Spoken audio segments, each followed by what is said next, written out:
দিয়েছি তো রক্ত, আরো দেব রক্ত, অ্যাকশন অ্যাকশন, ডাইরেক্ট অ্যাকশন, গুন্ডার অ্যাকশন, ডাইরেক্ট অ্যাকশন, জালো জালো জালো, আগুন জালো। জুলাই অভ্যুত্থানে হত্যা মামলার আসামি এবং স্বেচ্ছাসেবক লীগ নেতার নৈশভোজে অংশ নিয়েছেন পুলিশের উচ্চপদস্থ কর্মকর্তা, আর তার ছবি তুলতে গিয়ে পুলিশেরই লাঠিচার্জের শিকার হয়েছেন বিএনপির 10 নেতাকর্মী। এমন একটি ঘটনা ঘটেছে লালমনিরহাটের মুস্তফিতে, এবং এ ঘটনায় যারা আহত হয়েছেন তাদের যেটি দাবি যে মঙ্গলবার রাত 10:30টার দিকে রংপুর মেট্রোপলিটন পুলিশের কমিশনার মজিদ আলী তিনি লালমনিরহাটের মুস্তফি এলাকায় সেখানে একটি হিমাগারে নৈশভোজে অংশ নেন, এবং যে হিমাগারটির পরিচালনার দায়িত্বে ছিলেন ইউনিয়ন স্বেচ্ছাসেবক লীগের নেতা এবং জুলাই অভ্যুত্থানে ঢাকায় একটি হত্যা মামলার তিনি আসামি, তার সাথে নৈশভোজে অংশ নেয়। এই খবর জানার পর স্থানীয় বিএনপির নেতাকর্মী অর্থাৎ যুব দলের কয়েকজন নেতাকর্মী সেখানে ছবি তুলতে যান।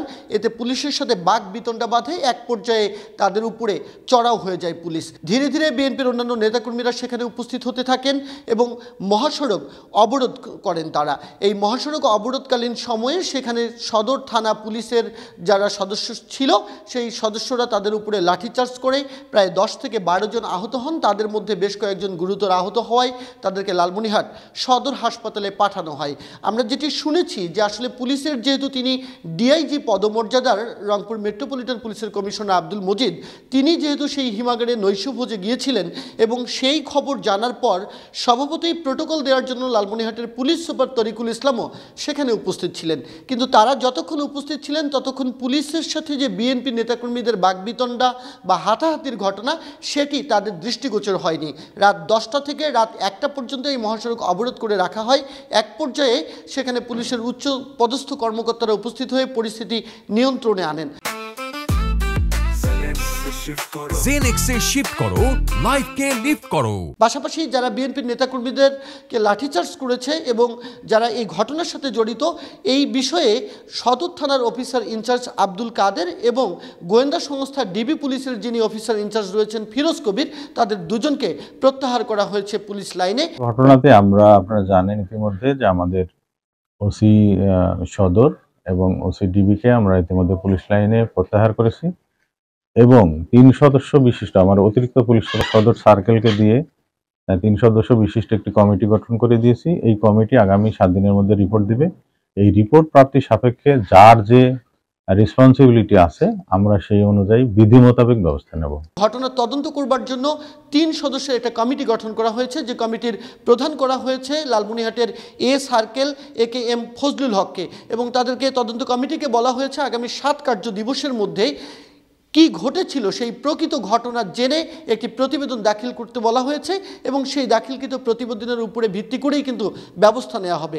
এই বিষয়টি নিয়ে আমরা Rangpur metropolitan police commissioner Abdul মজিদের সাথে আমরা কথা বলেছি। তিনি অস্বীকার করেছেন যে তিনি আসলে কোনো নৈশভোজে যাননি। আমি তো কোথাও দাওয়াত খেতে যাই নাই। আমার মামলার আসামি আছে, কিছু লালমনিরহাটে আসামি আছে, তা এসপির সঙ্গে এগুলো আমরা যে কোনো সময় কনসাল্ট করি, আমরা অভিযানেও যাই। কিন্তু যেগুলো আজকে ঘটছে আমার কানে আসতেছে, আমি কিছুই জানি না, মানে কাকে ধরছে, কি করছে না করছে। কিছু লোক আমাকে ফোন করতেছে। গতকালের এই ঘটনা জেলা জুড়ে ব্যাপকভাবে সমালোচিত হচ্ছে এবং বিএনপি নেতাকর্মীদের মধ্যে ক্ষুব্ধ প্রতিক্রিয়াও আমরা দেখেছি। মার্ডার আসামির সঙ্গে প্রশাসনিক লোক একসঙ্গে বসে একটা আয়োজনে খাওয়া দাওয়া করবে, এইটা যাই হোক আমাদের স্থানীয় দলীয় 2টা ছেলে এসে মোবাইলে 2টা ছবি উঠেছে। এই কারণে ওই ছেলে 2টাকে ওখান থেকে গ্রেপ্তার করে থানায় নিয়ে আসছে।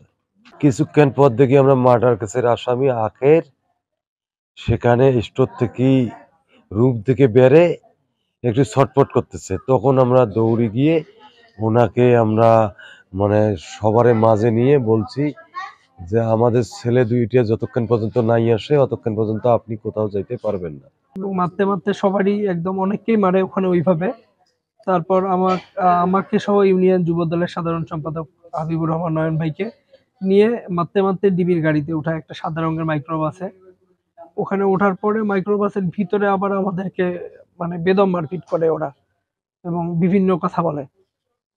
তারপর ওখানে বলার পরে আমরা তখন মারার পরে প্রচন্ড যখন মারার পরে আমাদের ওই গাড়ি থেকে আবার পুলিশের গাড়িতে উঠাই দেয়। উঠাই দেওয়ার পরে পুলিশ আমাদেরকে মন্ডলহাট নামের একটা জায়গা আছে, সে জায়গায় নিয়ে এসে পুলিশ আমাদেরকে নামায় দেয়। আমরা এর তীব্র নিন্দা জানাই, কারণ এরকম ন্যাক্কারজনক স্বৈরাচার খুনি হাসিনার দোসররা যে এখনো আমাদের মাঝে বিশৃঙ্খলা ছড়ানোর চেষ্টা করতেছে, সেটা আমরা চাক্ষুষ প্রমাণ সহকারে দেখলাম। এর সুষ্ঠু তদন্ত মাফিক সুষ্ঠুভাবে এর একটা বিচার আমরা চাই।